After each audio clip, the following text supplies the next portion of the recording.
阁下深夜引我至此，不知有何企图？单纯替福乐郡主教训你。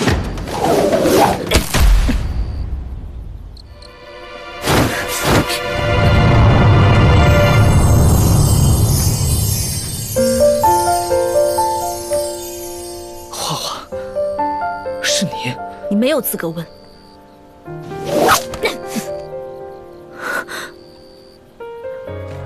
为何不躲？花花心中有怨，容某理当受这一鞭。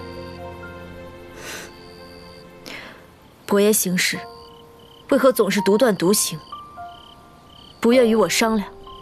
当时情况紧急，为救花花，只能出此下策。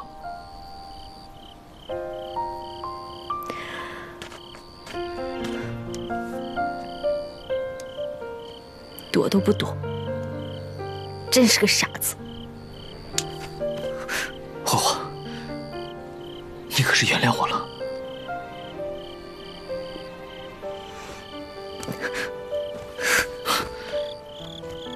这事太大，我还要考虑考虑。你为了救我，把大业交给蒋洛，那我岂不成了大业的罪人？罪人是我，我定会想办法让大业回归正统。好，那伯爷便留在京城好好想办法，不要随我出征。不行，我绝不能让你孤身犯险。我不是寻常女子，遇到困难，我会靠自己想办法。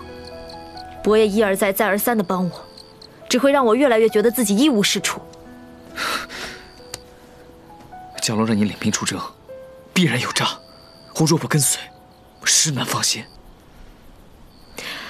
伯爷有伯爷的坚持，我也有我的坚持。既然想法不同，那就只好……花花，你这是何意？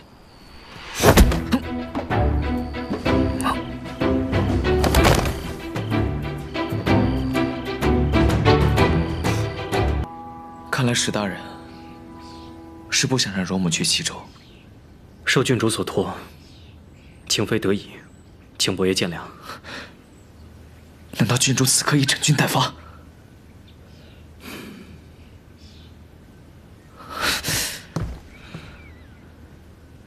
还请伯爷暂歇于此，等时辰一过，石某自会让伯爷离开。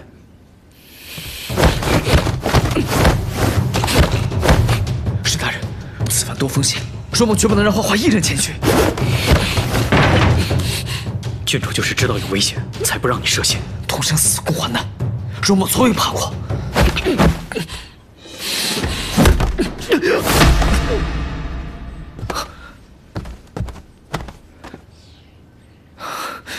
史大人，公子，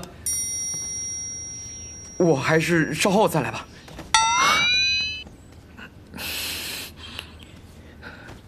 得罪了。